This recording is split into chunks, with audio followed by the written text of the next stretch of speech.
You're listening to the Erica and McAfee podcast, a faith-based podcast for Black women and women of color to share stories of grief and loss due to miscarriage, infant loss, stillbirth, with journeys of trying to conceive and infertility. Welcome to episode 35 of the Erica and McAfee podcast. Today's podcast is brought to you by Audible. Get a free audiobook download and 30-day free trial by visiting audibletrial.com/Erica. It's Women's History Month, as well as National Developmental Disabilities Awareness Month. In today's episode, we're featuring the fifth Black author who shares their journey around faith, miscarriage, stillbirth, infant and pregnancy loss, and hope to continue on this grief journey. In today's episode, we have LaTanya Sothern, who shares her infant loss journey and journey with special needs son. LaTanya is the author of Victory Through the Rainbow, Living with Pregnancy and Infant Loss. This book chronicles 7 women's stories of heartbreak, healing, and hope, as well as their testimonies of loss, both during and shortly after pregnancy.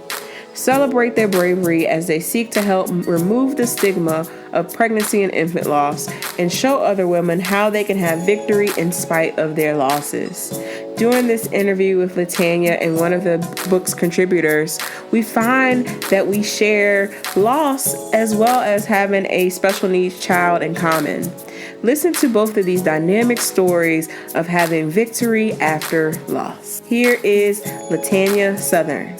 Well, thank you, ladies, for being on the podcast. I would like for you all both to tell a little bit about yourself and what you do. You can start, LaTanya. My name is LaTanya Sothern. I am an administrator in a public school system in Prince George's County. I've been in education for over 20 years. And I also am a mom and a wife, a mom of 2 sons. And my oldest son was born with various special needs. And through working with him and kind of going through his journey, I decided to open an education consulting business called Southern Education Solutions, LLC, where I do workshops, I do speaking engagements, I do educational coaching for parents, and I do advocacy as well. Awesome. So, Aviyah, can you tell us a little about yourself and what you do? Sure. I am also an educator. I am a 2nd grade teacher, currently working in D.C. public schools. This is my 18th school year, total teaching. And actually, that's where LaTanya and I know each other from. We actually used to work together in Prince George's County. I'm always so glad I met her. I also am a mother of 2. I have a special needs son. He has autism, but very high-functioning, super amazing guy. And I have a daughter. She's 9 and super busy. She's a violin player / artist. I also, myself, am pretty artistic, so I have been doing writing. I actually published my first novel this summer. It's called So She Walked Away.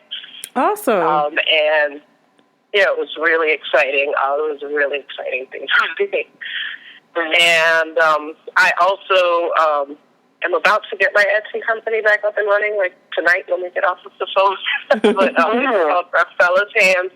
I make a lot of bracelets and jewelry. I also have been branching into like making body butter, but all natural products using just organic oils and essential oils and things. Awesome. So that's something that we all share in common. I also do have a special needs son as well. He was my rainbow baby. So Oh, we wow. all share that in common. My son has cerebral palsy, so we all have some special needs and Wow. disabilities in common that we share. And I'm sure we can talk about that. We could probably have a whole nother podcast to talk about that and navigating the education system. Because my son's 3, so this is his first year in school. So you both have older children, so I know I'm going to definitely talk to you all as he navigates through this system. Yeah, because oh my goodness. But yeah, I know that's a whole separate podcast. But I would like for you all to tell me about your lost story, and either one of you can start and just take us back on that journey through your loss. Well, I'll start with mine. As I said, my oldest son has special needs. He was actually my third pregnancy. I had 2 miscarriages prior to having him, and they were early first trimester miscarriages, one in 6 weeks and the other one at 10 or 11 weeks. And I got pregnant with him within 3 months of my second miscarriage. So after he was born and he had the different challenges and things that he had, we had not planned on having any other children. It just happened. And so I got pregnant again in 2005. And because of my history with my son, because of the previous miscarriages, my doctor wanted to be extra cautious and started sending me to a perinatologist early. And as we began to watch him and get assessments and things, we started noticing that there were some things that were amiss or awry just in his anatomy, where different body parts are supposed to be.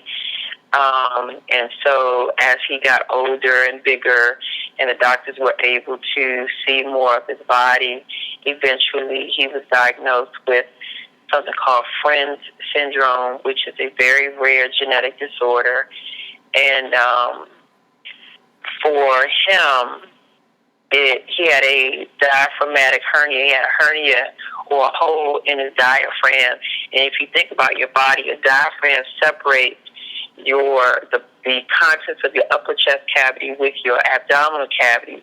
Well, because he had a hole in the diaphragm, his abdomen and intestines and things were coming up into his chest cavity, which pushed his heart over to the left, and the heart moving compressed his lungs. So then he had some other things going on with him as well, but those were the 2 major issues. Because his lung was compressed, it was underdeveloped, and so I was sent out for more assessments at Children's Hospital, and I was given a fetal MRI, which is a very weird thing, because a fetus doesn't stay still for an MRI, but some kind of way they're able to really get a good look at him. And they gave me several options. Once we got through the assessments, we talked with the genetic counselor, we talked with the geneticist, who also happened to know because he was my oldest son's geneticist. She was my oldest son's geneticist as well. And she gave me several options. She gave us the option to terminate the pregnancy, which we would not do. At that point, I was 6 months pregnant, and the pregnancy was too real. Even if I thought about terminating a pregnancy at 6 months was just not even feasible. So we didn't want to terminate the pregnancy. They told us that we had to get to at least 37 weeks in order for him to be viable. And they gave us different options as far as delivery. I opted to have a C-section, and we just kind of waited. We didn't tell anybody outside of our pastors. We told our parents, but we didn't really tell other people. And we really had to make a decision about our faith and what we wanted to do and what our confession was going to be about our son. We didn't have a name for him. It took us a long time to get a name for him, and so we decided to name him J. Raphael, which is a derivative of the name Jehovah Rapha, which is one of the names of God in the Bible, and that means God is my healer. And so we decided that, we're going to name this baby J. Raphael because he's going to be healed. He's healed. He's healed. So the day of my 37th week of pregnancy, the day that I turned 37 weeks in my pregnancy, my water broke. And we said, okay, the show's on. This is it. So I ended up going to the hospital via ambulance. My husband followed me in the car.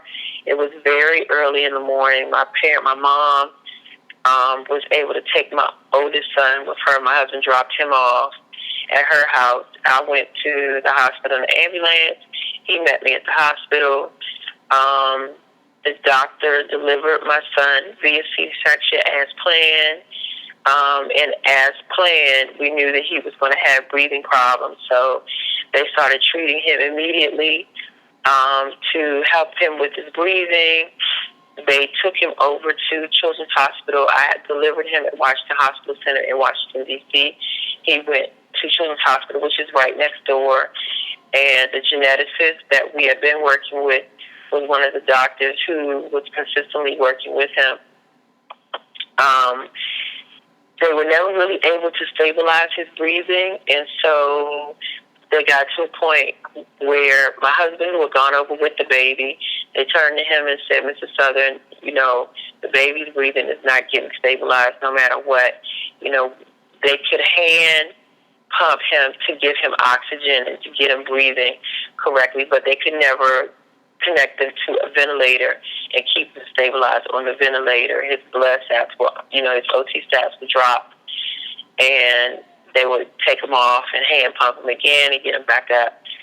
And so my husband, was really pleading for us to be able to be reunited as a family before he expired at that point. But because we were in two different hospitals, even though they were right next door, it was difficult. But the transport team over at Children's Hospital volunteered to bring him back over to Washington Hospital Center so that we could be back together again, at great risk to them, because had he not survived in the ambulance ride over, some families could opt to say, well, we're going to sue you because this happened. But we weren't of that mindset. We just wanted to be back together. So they prepped me and brought me into the nursery to wait for the baby to come. Shortly thereafter, the baby was brought back into the nursery, and I remember vividly seeing the transport team pumping him, giving him oxygen as they were walking in the door with him, and they put him in my arms, and he was warm when I got him, and I sat and I rocked him for a couple minutes, and then I felt him shudder, and then he was gone, and I knew at that moment he had passed away. So he waited until he got back with me before he transitioned. So that's always been a very important detail of that story that I keep close to me, because it could have happened while he was at the other hospital, could have happened in the ambulance, but he actually waited until he got back with his mommy before he left this earth. And so that was that's the long, short story of how J. Raphael entered and exited this world. Mine started in 2007. Well, 2006 is when I was pregnant, but I had the miscarriage in 2007. I already had my son, who had just turned 2, and everything was just falling into place. So, my husband and I had, planned it out. We felt like everything was perfect, so we went on. I got pregnant easily. I always have. And, I was overjoyed. Early on in the pregnancy, we had a couple of, things that were minor, but at the end ended up being telling. The first was for my doctor's appointment, my doctor to make an appointment to begin all of the prenatal care. You had to get a blood test. Well, the blood test came back inconclusive, where I had taken a home pregnancy test that had told me I was pregnant, and I knew I was pregnant. So when I had the second blood test, that one confirmed I was pregnant, but they were saying, your hormone levels are a little off. We're going to watch you closely. But I felt fine. I started growing really fast, so I'm all happy about it because I was a twin, and although I know he can't pass that on to me, my ex-husband was also a twin, so we were thinking, wouldn't this be so exciting if, the twins had twins? And I ended up having to start to wear maternity clothes about 6 or 7 weeks in.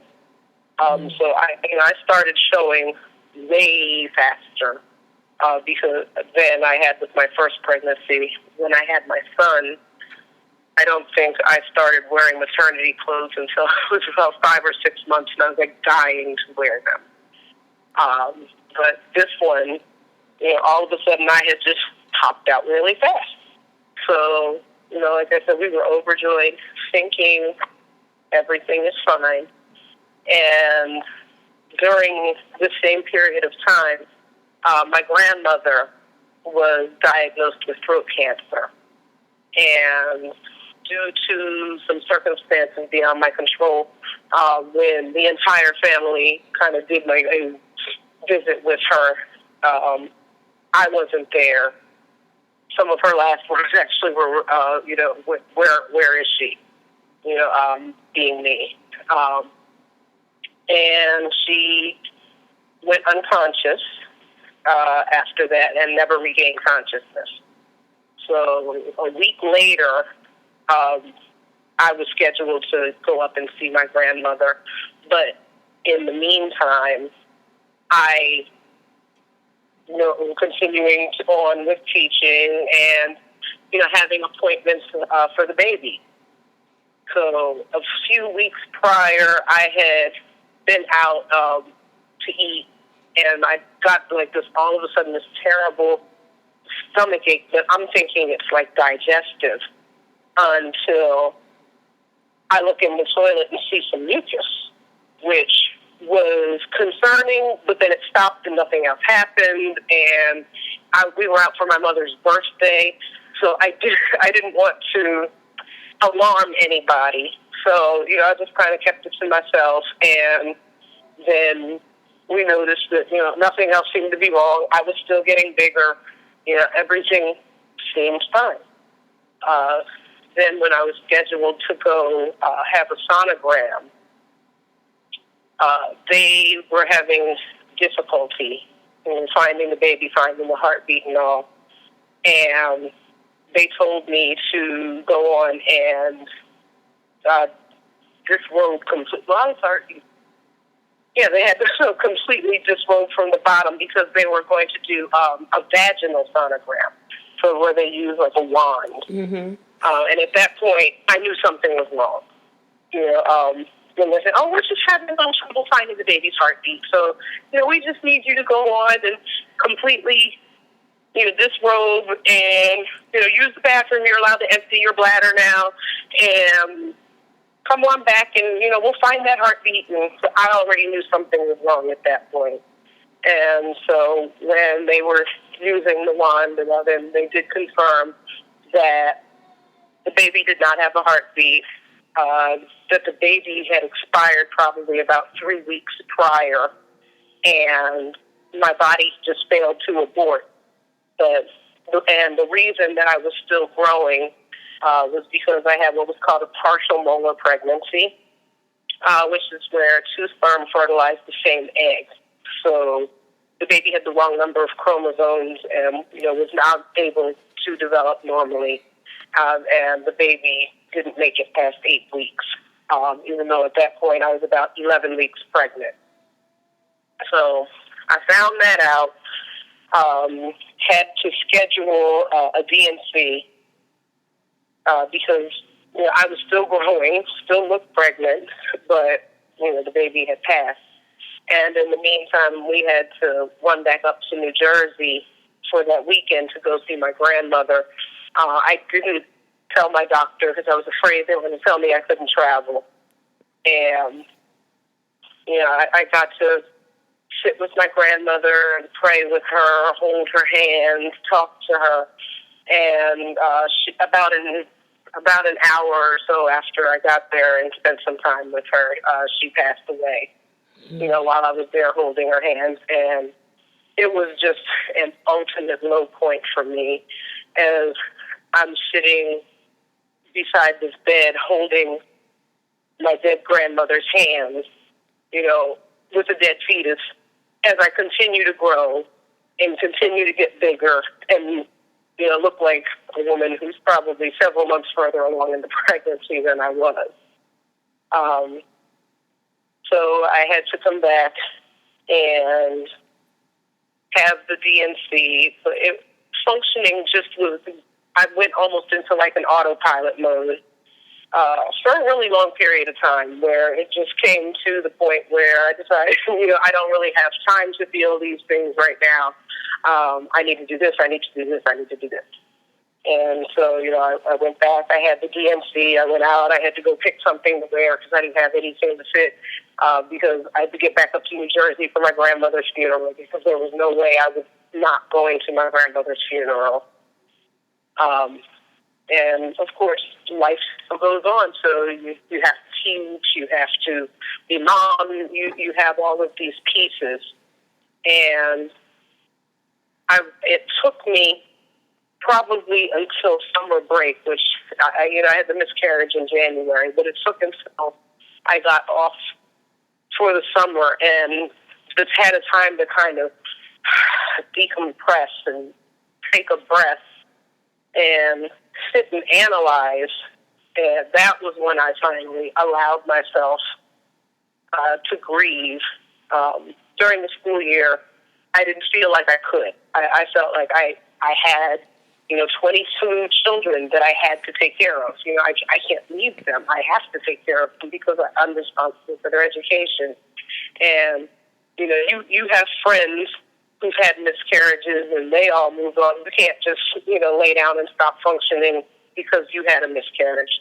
So in some ways, while I was busy, I was almost angry at myself for my grief, for not feeling like, or for feeling like I really just needed to keep everything together because I still had to be everything that I was at all times. And when I finally sat and had some time to myself, during the summer, it's before I really started meditating, just spending some quiet time to myself. And that was when I finally really started the process. Like, whoa, you had a really rough year. Like, you lost a baby and your grandmother in the same week. Mm-hmm. And I was very close with my grandmother. Actually, my name is a pen name, and my last name, Forrest, is her maiden name. Oh, wow. She was very inspirational to me. And it was a very difficult period. And so I so wish that sometimes that I had a time machine that I could go back and talk to myself and tell myself, you don't have to hold on to this for this long. You it's okay to not be okay. Mm-hmm. A sub will come. Somebody will take care of your students. Somebody else can do it. You have the right to be sad. You have the right to not want to cook dinner, to lay there and cry, to heal. I think that's common, though. I think, it is. Particularly in our community, I don't know that we give ourselves the space to have negative feeling, if that makes sense. You're right. Because we have so many other things that we have to do, and we feel like if I take the time to grieve, then all of these plates that I have spinning, they come crashing down, and I can't allow that to happen. So, I'm just going to take all of this negativity that I'm feeling and repress it and keep pushing on. But, the mental health crisis is going on in the community now because of that's just what we do. That's what we've always been. We just put it back on our shoulders and keep it moving when we do need that time to, like you said, just sit and be still and just let God work. So I would like to know from both of you all, just how did your losses impact your faith in God? And take me back on that part of your journey, your grief journey.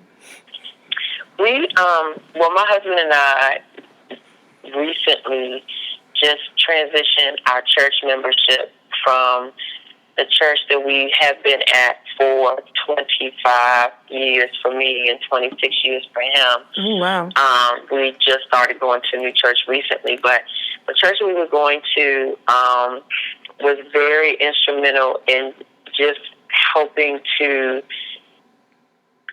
build our faith up. From the beginning, we met there.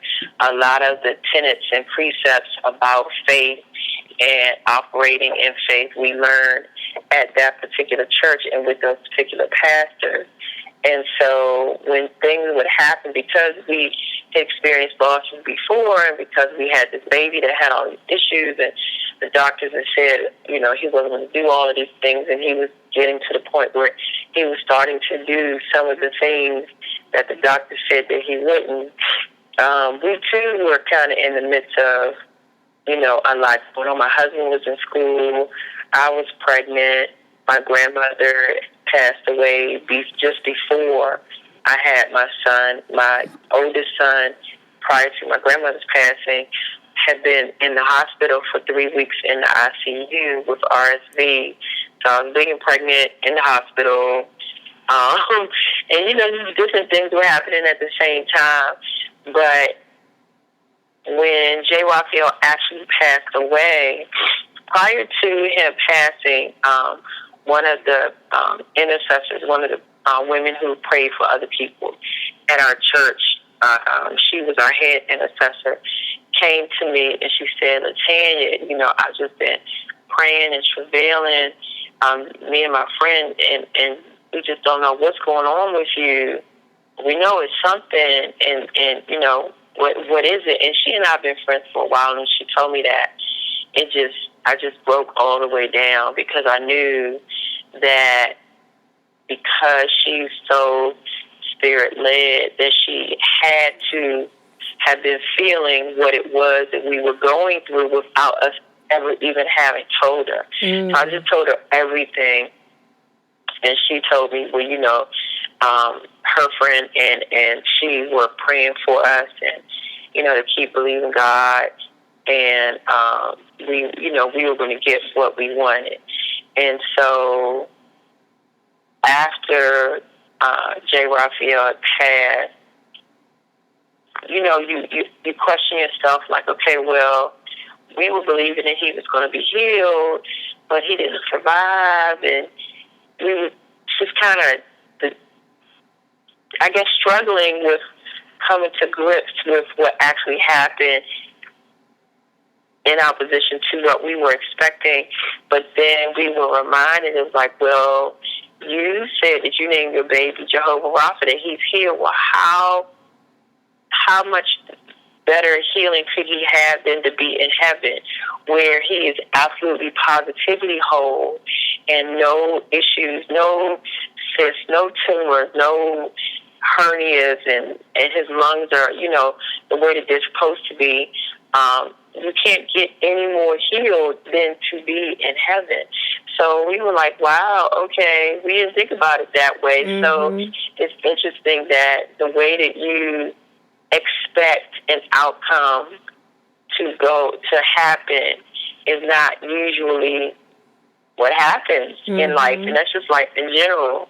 And so even with that, we grieved him. We had a memorial service for him, but and it was dark, but we felt like we never really got the full brunt of the darkness we could have received or should have received because we had other people standing in the gap and praying for us on the front end. And it really showed us, how much God really loves us specifically and cares for us specifically, because when we didn't know that these people were praying for us, they were, and that those prayers are what helped to sustain us and to help keep our sanity in the midst of the whole encounter. Today's episode is brought to you by sistersinloss.com. We are holding a Sisters in Loss brunch on April 21st, 2018 in Chesapeake, Virginia. The Sisters in Loss community is a community of Christian Black women who have experienced the loss due to a miscarriage, infant or child loss, pregnancy loss, stillbirth, or infertility. Our mission is to tackle the difficult questions around grief, loss, marriage, love, and self-care while on the journey of healing through the Word of God, gaining clarity and peace by the power of testimonies, and in finding an empowering path forward after loss. This year's theme is From Surviving to Thriving. The brunch is kicking off National Infertility Awareness Week, which is April 22nd through 28th, 2018. Our goal is to provide the women in attendance there a support community for their grief journey, hope after loss, and to go from surviving to thriving after loss. For more information on the Sisters in Loss brunch, visit sistersinloss.com. How about you, Aviyah? Well, with me, as far as my faith, my ex-husband and I, we did not go to church frequently. After I got through college and all, I basically, with ADHD, when I sit still, then I fall asleep. So, after a while, when you're not a kid and you're kind of nodding off, you just don't want to go. It's kind of embarrassing to nod off. So, but, I grew up in the church, went to Christian school. I always had a very, strong knowledge that, regardless of how bad things looked, how horrible things were, I always knew that there had to be some kind of purpose behind it. I was going to learn something from it, and I was going to come out on the other end knowing something that I didn't know. And when, with us, even though, like I said, there were kind of the indicators along the way that later on you can look at and go, oh, yeah, that's typical. At the time, right up until we found out that the baby was dead, I'm thinking everything's fine. And so it just kind of dropped. And then, with my grandmother, that was a little more expected, but also happened very fast. She was diagnosed in, I think, like November. My timeline may be off now because, of course, this was years ago, 10 years ago. But she just went in for what was an appointment because she'd been having trouble swallowing. They found a tumor.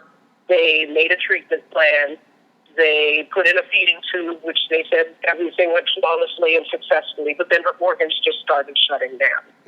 So although we knew she may die, we didn't know it was going to be that fast. It wasn't that she ended up struggling with the cancer and chemo. It happened very quickly. And I just kept thinking, like, what am I supposed to learn from everything dropping on me like this? Like, why would everything drop on me like this? Like, did I do something? Is this some kind of a punishment? But those were kind of my darkest moments, because when I'd sit and think about it and look at what I was thinking, I'd say, well, you don't believe that. You don't believe that God punishes that way. You know that whatever this is, it's part of a bigger picture. and, you know, you're going to come out in the end knowing something that you don't know. You'll have learned something. And I, having learned what I've learned through all kinds of experiences that has happened since then, like I said, I wish I could go back and talk to myself then. Well, this is a good transition to the book, which is what we're going to talk about. Let's talk about Victory Through the Rainbow and the inspiration for writing the book. So, Victory Through the Rainbow was actually my second book.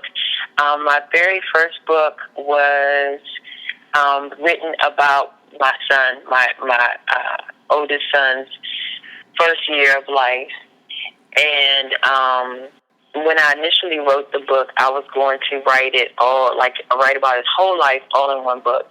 And a friend of mine inspired me and said, well, maybe you just want to write about a piece of his life here and kind of make a series. And so I said, okay. So I just wrote about the first year of his life. That book is called The Birth of an Advocate, How My Son Helped Me Find My Voice. It's also on Amazon. And I actually have that book. My father-in-law gave us that book for like when we had maybe a year after we were having issues with our son.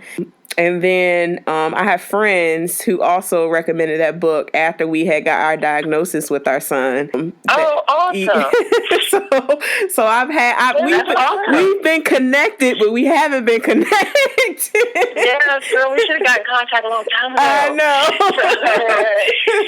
So I was really feeling like it was time after 2 years. Okay, it's time to pick the pen back up again. Time to dust off your laptop and time to continue this story. But instead of me going into the next phase of Trey's life, I was really feeling moved or inspired to tell this one piece of our story that was just so impactful, because even to this day, my husband and I say when we have different things that happen in our lives, well, we lost a child. And so if we lost a child and we can get through that, we can get through anything, financial issues. Oh, the house might be getting foreclosed on. Or you know, I got injured on the job. I'm going to be out of work for whatever the situation is. If we found that if we can get through that situation, if we can get through what we got through with J. Raphael, we can get through anything. So I said, well, I really feel like I need to tell this story, but I also, through the years, have met so many women, including Kim. Kim and I were working Aviyah and I were working together during the time when I lost J. Raphael and when Trey was born and when I had my miscarriages. So we were there together the whole entire time. And through the years, I've met so many different women who've had so many different stories about infant and pregnancy loss. And it was just kind of those stories that you tell in secret corners. You know, you talk to each other, but you don't talk to other people.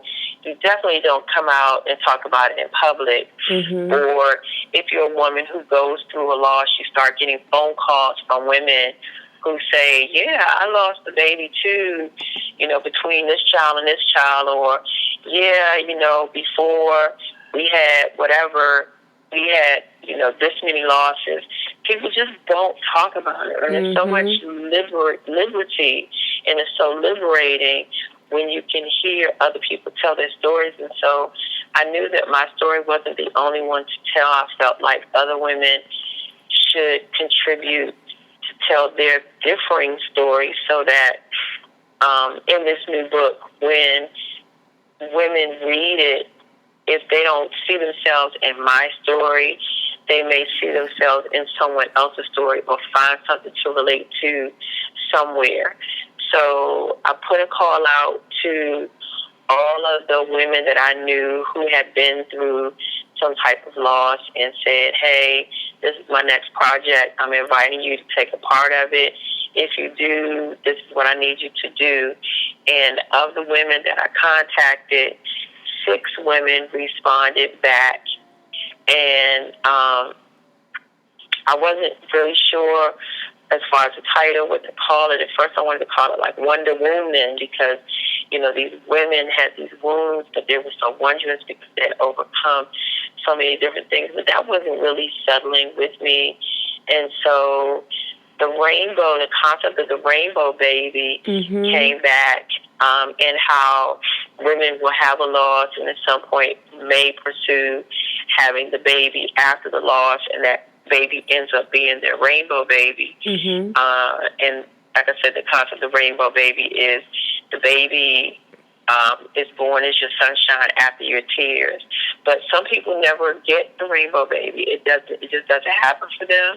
But you still are progressing to that point. It's a process, and it's progress towards it. And so what do you do while you are trying to achieve that? How do you get through that rainbow to get to what you are looking for on the other side? So you have to function and operate in victory.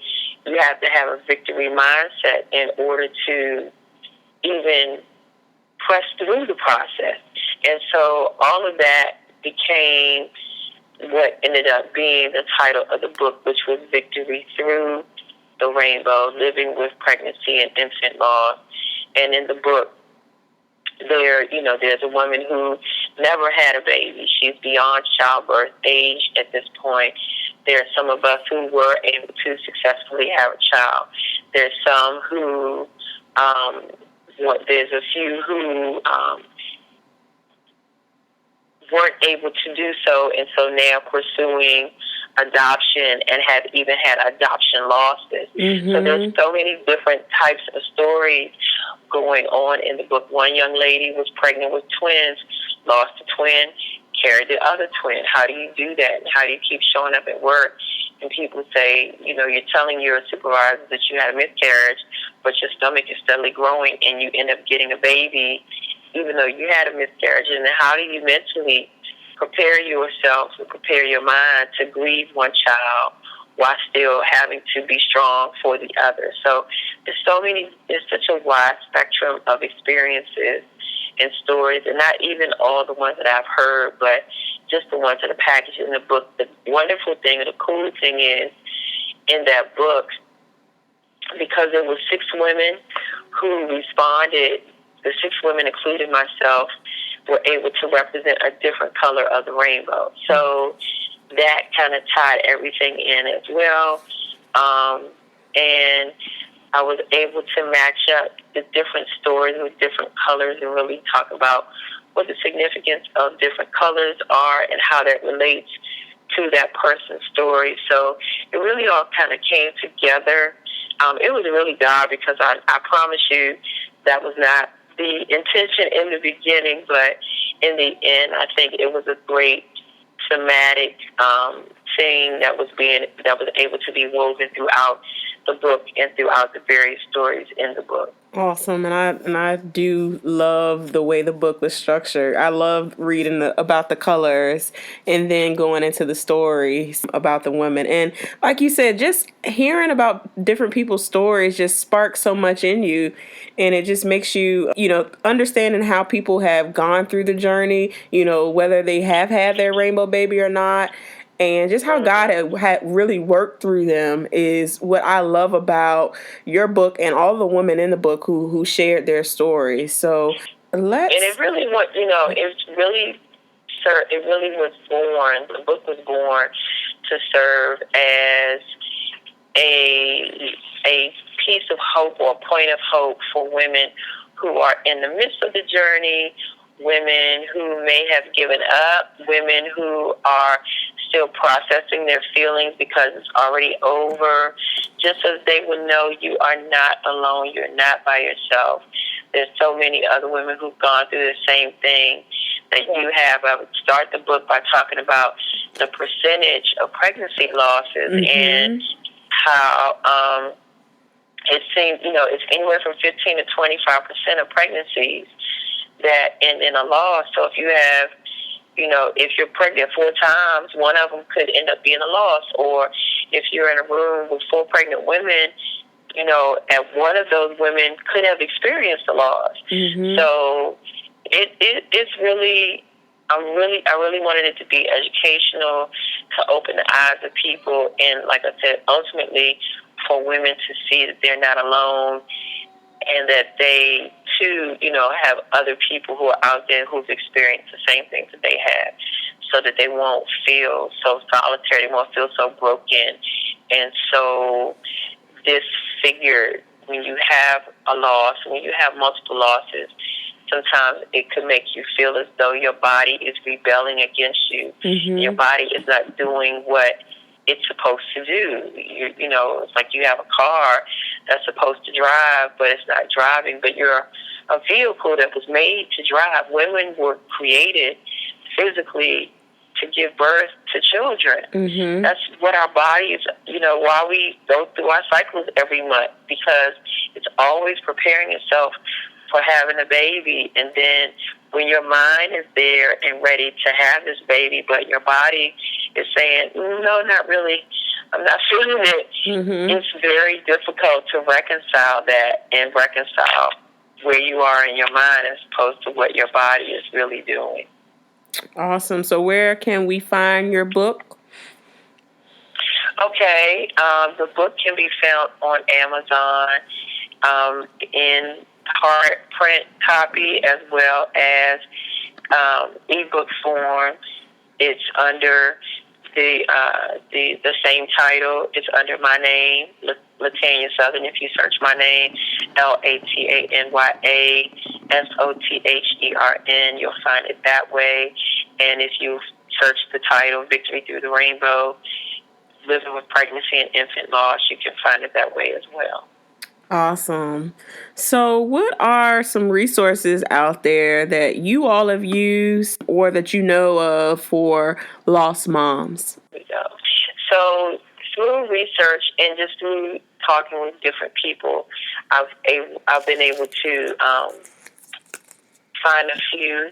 One of them is called First Candle, and it is a crisis line. You're going through, I need someone to talk to. The people in my life are not sure if they really understand. You can contact First Candle and they will help you right there. There is an app called Count the Kicks that you can download onto your phone so that it will help you count the number of kicks that your baby has if you're pregnant, so that it will help you feel comfortable in realizing and really giving you data and showing you that your baby is, moving and progressing the way that you should. And there's another one. There's one called Grieve Out Loud, Pregnancy and Infant Q&A. It's www.grieveoutloud.com. It has some questions and answers, just, what should I do? How should I be feeling? What should I say? For people who are going through it, as well as the people who support them, what to say to the grieving parents, what not to say to the grieving parents, and things of that nature. There are a lot of other resources, and I do have a resources page in the back of my book also, but those are some of the few that I thought could be supportive and helpful. Awesome. So what encouraging words can you leave with the moms who have lost that are out there, or just even a mom who's out there who's looking to try again? Aviyah, do you have any food? Yes, I was just about to say. I would say, first of all, to any of the moms out there, that to understand, first of all, that however you're feeling is okay to feel. To give yourself permission to feel the way that you do feel. And to allow yourself to work through it and, find the lessons, find your peace, and know that you'll be okay. Whether you choose to try again, whether you choose to adopt, whether you decide that's okay, I'm good, whatever you decide, again, it's okay. And I feel like one of the major lessons that I've learned, was self-acceptance and finding peace. So I would definitely encourage the moms that are out there, moms that want to try again. I'd say talk to your health professional and go for it. If you decide you don't want to try again, that's okay as well. To not feel pressure by what most people do or what people around you are saying, and to really look at how you are feeling, how your spouse is feeling, your significant other, if they're involved, for you all to take your own temperature and find what works for you. So that's my advice. My word of encouragement would really just be around the concept of not just satisfaction, but gratefulness. I'm a firm believer through the different experiences that we've had, because even after J. Raphael, we did get pregnant one more time, and we had our youngest son, Quentin, who was our fifth pregnancy, which is why we named him Quentin, because he was the fifth. But we had considered, ending our childbirth process after J. Raphael, and decided, when we knew that he was having the challenges that he did, not to, because, we just didn't know. Well, you just never know. And so I really honestly believe that everything that has happened, even with all of my losses, even with the challenges of having a special needs child, that every experience took place for a purpose and a reason, and really helped shape my destiny and the destiny of our family. Because had everything gone okay with J. Raphael, quite possibly there wouldn't be a Quentin.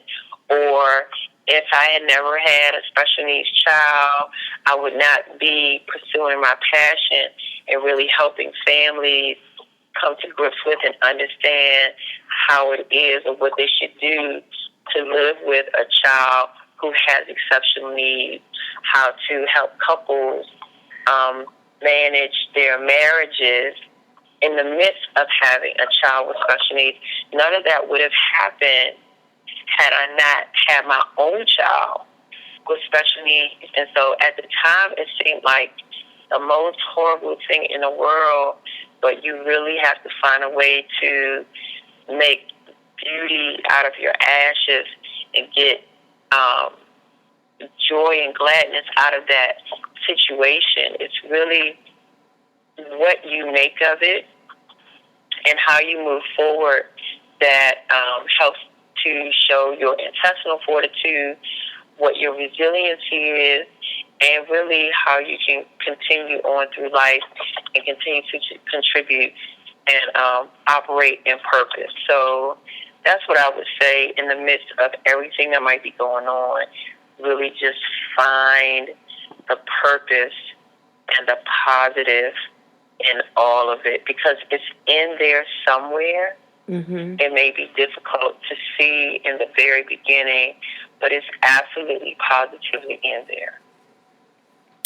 Awesome. So where can we find you all on social and your websites? And then lastly, we're going to drop where that book is again, where Victory Through the Rainbow is as well again. Do you want to go there? You want me to go? No, you go. I am on Facebook at Aviyah Forrest, at Twitter, which although I will admit I hardly ever log on to Twitter. I'm also Aviyah A. Forrest. Instagram, Aviyah.Forrest. And my website is www.aviyaforrest.com, spelled AVIYAH, and then Forrest with 2 R's, so FORREST.com. Awesome. I am on Facebook under my business name, which is Southern, Education Solutions, LLC. That's Southern with no U, SOTHERN. I'm also on Twitter at LaTanya S. Sothern. My website is www.southernsolutions.com, and I'm also on Instagram as at Southern Solution with no S. At Southern Solution on Instagram and Twitter. Awesome. And we can find Victory Through the Rainbow. You can find Victory Through the Rainbow on Amazon in ebook format and in regular hard copy. Well, thank you both. Thank you, ladies, for being on the podcast and sharing your story. Thank you for having us. And I'm excited for everyone to get out and actually go pick up the book so they can listen and read through ebook or actually get the hard copy and actually read all the stories of the wonderful woman who shared in the book. So thank you all again. Thank you. Thank you so much for having us. Thank you for listening to today's episode. I pray the show was inspirational and a blessing to you. The show notes and links for today's podcast can be found on ericaandmcafee.com/podcast. Please join us offline in our private Facebook group at sistersinloss.com. Please rate and leave a 5-star review of the show in Apple Podcasts or where you listen to podcasts. Keep the faith, and I'll talk to you next Wednesday.